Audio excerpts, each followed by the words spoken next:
Good morning. Welcome to Joy News Interactive with me, Benis Abu Beidu. Today, we're discussing very interesting topics. First, should the state fund political parties? Well, we'll see what you have to say about that. And I'll remind you of something that happened 2 years ago today on the internet. And also, we're talking about Rio 2016 and how far Ghana has come in that very grand competition. So here's how to get interactive with us. Get onto Facebook.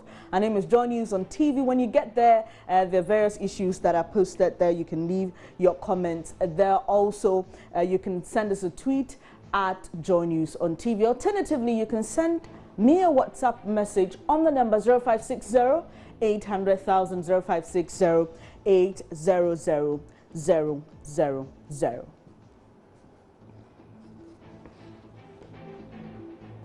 Obviously, we're in the political season, and as the heat goes on, a lot of issues to discuss about politics. Now, there's this call by a lot of, very prominent people in our political arena who are asking that the state should consider funding political parties. While some agree, others think that is a step in the right direction. Talk about Mr. Ransford Jampo, Dr. Jampo, and he says that the corruption will be reduced if we have the state funding political parties. But what do you think about this? We've been onto the streets of Accra to find out from people, and here's what they have to say. Actually, I think the state can subsidize the funds that the political parties use in their campaigns. Reducing the taxes they pay and other measures just to reduce the amount of money they pump into their campaigns. Maybe allocating funds, just a minimal amount of money for each of the parties contesting. For my opinion, I think the state shouldn't fund political parties because it would drain the country of its resources. Especially those in power already. They will be using much of the resources to fund their personal gains. And others, even if the state should fund every political party, and we have about 6 to 10, I don't really know how many of them. But if you are to fund all of them, then the resources of the country will be limited for the citizens. And after they are done with everything, we don't normally hear much from those who didn't win. They wouldn't help the country much, but our resources will be gone. So for my opinion, I think the state shouldn't. Well, I don't think they should be fully funded, or even if they shouldn't be funded. But then there should be probably tax incentives, because you know that the political parties are not the same. NPP and NDCs, they've been in the system for a very long time, and they are kind of big shots, and they have the means to support their campaigns and everything. So if they put the smaller political parties who have not had the platform and the power and the money that NPP and NDC they have, it won't actually be fair. So there should be tax incentives. It should, the prices they pay or the amount of money that they invest should be maybe cut off so they are not charged much. So this issue has gotten a lot of people talking. Some people within the political space also have something to say, and the Honorable Kennedy Agyapong has, added his voice to this argument. Take a listen to what he says.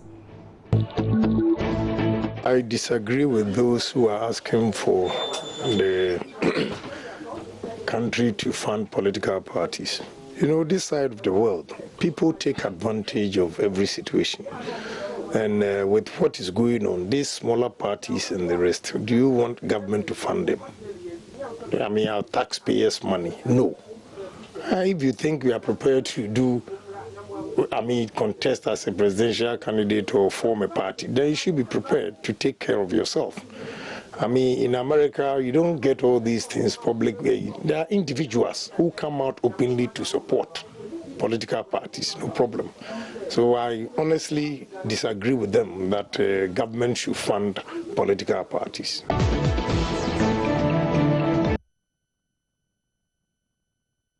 So while Honorable Kennedy Agyapong does not agree that the state should fund political parties, some people also think that the state should sometime later, but not now. They think it's not the right time. Let's get on to WhatsApp, and this one says, for a political party to fund itself, that's one of the characteristics and capabilities. If you cannot fund your party, then do not register it as a political party in any country. And this is from Peter Hozome from Mafi Achimfo in the Volta region. Thank you so much. This one says, Ghana borrows for virtually everything, and you're thinking of using that to fund political parties. Well, you don't seem to agree that the state should fund political parties, but you didn't add your name and location. Please remember to add your name and location to your WhatsApp messages. This one says, yes, the state should actually consider funding political parties to minimize corrupt activities. This is Kabang from Navrongo. And Galore from Agomanya says, oh, Agomenya. I hope I got it right, Agomenya. He says there should be some tax exemption for political parties. Okay, so you're not talking about funding alone. You want there to be some tax exemption. This one says it's absolutely not right to fund people who only think of siphoning money for themselves and their bloodlines. This is Wedam in Wa. This is from Girls in the Bronga Hafu region. And Nana Attack Kofi in Kudam writes, I do vehemently rise against the idea of the state funding political parties.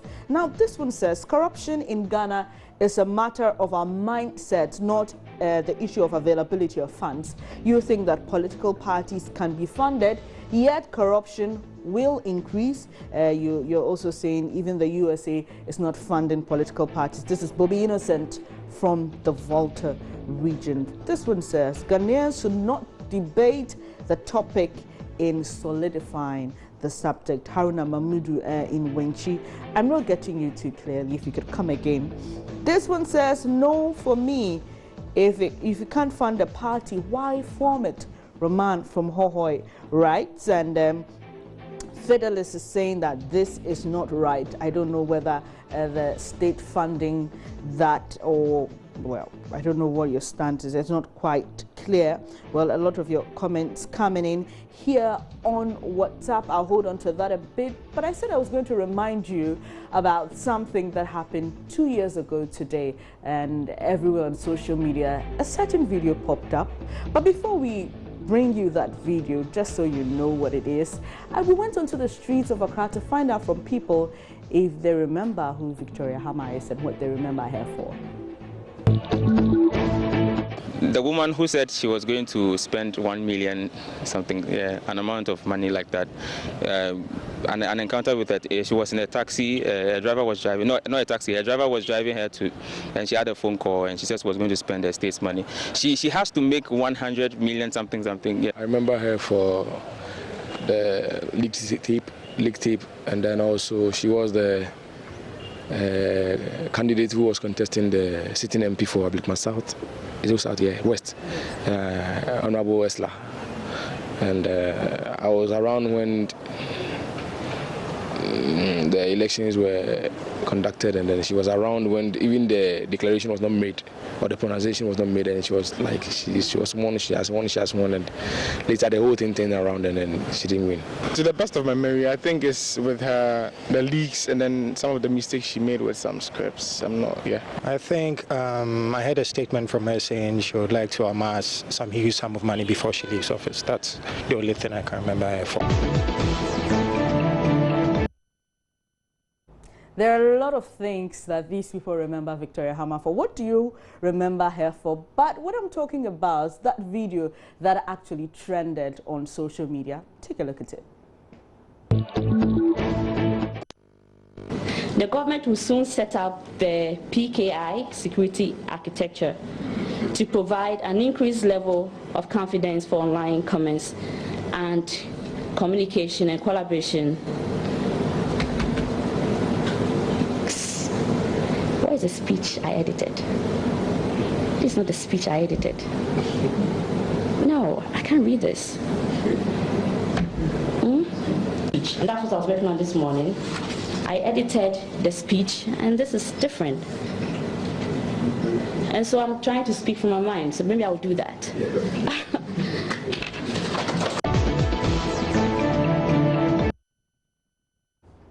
Well, there you have it. So a lot of people remember her for, some other tape that leaked some time ago about she talking to another colleague on how the NDC's internal politics is and on and on and on. But Fidelis says, hey, this is serious. I'm sure you're remembering all that happened. But it's not a Thursday, but I just thought, well, maybe we could do a throwback because on the 9th of August, this trended some time ago. But let's get on to WhatsApp. Many of you are still sharing your thoughts and opinions on whether the state should fund political parties or not. This one says only the MPP and NDC should be funded by the state, and you think that the rest should be forgotten. This is from Equalizer in Boku. I wish you'd give me reasons for your comments, because a lot of the other political parties will not be happy with your comments. This one says, under no circumstance should the state fund political parties. This is Alex sending us this message from Tadi. This says, I remember her for this. This is not the speech I edited. This is Yao in Cape Coast. And this one is also talking about the state funding political parties, and you think that is a big no. This says this is not right because the money belongs to the nation, not to a particular political party, and that's coming from Mujib. This says, I am for funding of political parties under the condition that the parties are reimbursed if only they get a certain percentage of the total votes cast, as done in some other countries. If you could tell us those countries, and if you could please add your name and location to that, I'll be really glad. Eugene from Tema says that, well, should the state fund political parties if you cannot carry your load? Who must help you? And that's what he thinks. Give the state a break. This one says a huge no to government funding political parties. You mean the state funding political parties? This is from Mike in Fosu. And well, this one is asking why she didn't keep the edited speech herself. Okay. And this one says even the richness, oh, you mean even the richest countries are not funding the parties. How much more Ghana? Isaac Nyamiche from Takwa is talking about that. Well, many of you are now talking about what you remember Victoria Hammer for. This one is from Desmond in Akimoda. Really, Desmond, quite sarcastic. And you're saying that you edited her speech. And this one says that I remember her for sharing my name, Hammer, but that speech is no new thing because, well, you also think the president missed some papers. Well, and this is coming from Enoch Atakofi. You're saying if a party sees itself fit to seek power, then it should be able to fund its own activities. Ghana's resources are not even enough for us, and that's what he thinks. And then Galore from Agomenya says, I remember Victoria Hammer, she said she had to make 1 million cedis before she leaves office. Okay, so this one says, I do not think the state should fund political parties. A lot of your messages coming already. I'm overwhelmed. But you're watching Joy News Interactive with me, Bernice Abubedu. How well have you been following Rio 2016? Do you know any member of Ghana's contingent? Well, when we come back, we are talking Rio 2016. Please stay with me.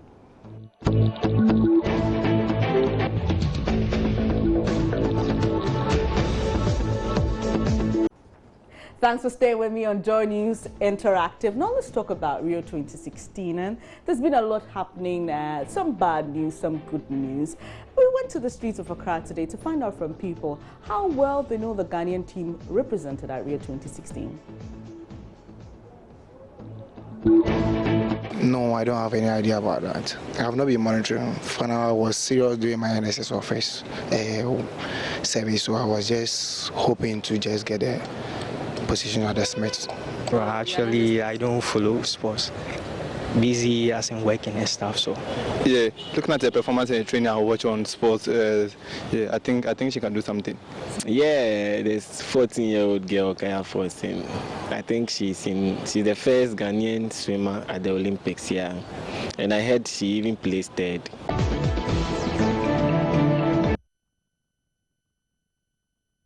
So it's actually a 16-member team. Well, Ghana has a lot of representatives. Talk about track and field, swimming. We have someone doing some judo.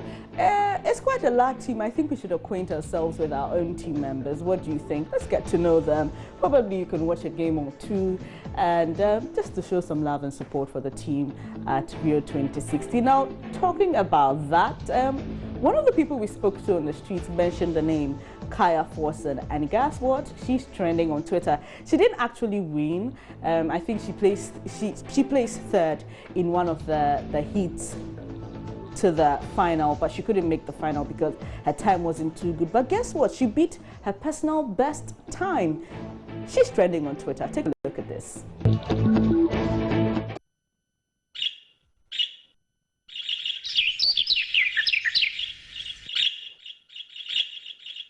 It's the Olympic season, and on Twitter, Kaya Forson, the 14-year-old Ghanaian swimmer, is our top trending topic. Though she was eliminated in the heats, she beat her personal best. Let's check out the tweets about her. First is Kweku Odro, KOD for short. Kaya Forson, indeed, you made us proud at the age of 14 years. Hashtag Rio 2016. Daniel Osei says, well done, Kaya Forson. GH is really proud of you and hope that in the next 4 years, you'll be the Olympic champs. Tiata Fauzi says, still smiling at this pic of 14-year-old Kaya Forson, who swam for Ghana yesterday. Hashtag Rio 2016. Nana Kweku Ajiman, teenage Ghanaian swimmer Kaya Forson recorded her personal best time despite finishing last in heat. Proud of her. Jojo is still spreading the love. The Kaya Forson girl is just 14. Just 14. She's got such a great future ahead. Here's future Gil Bates. Oh, wow. I'm just seeing this. Congrats, Kaya Forson. Pulse Akoto, crazy how so many are pumped about the Olympic debut of Kaya Forson. We already know the result, but we don't care. Go Kaya. Hashtag breaking barriers.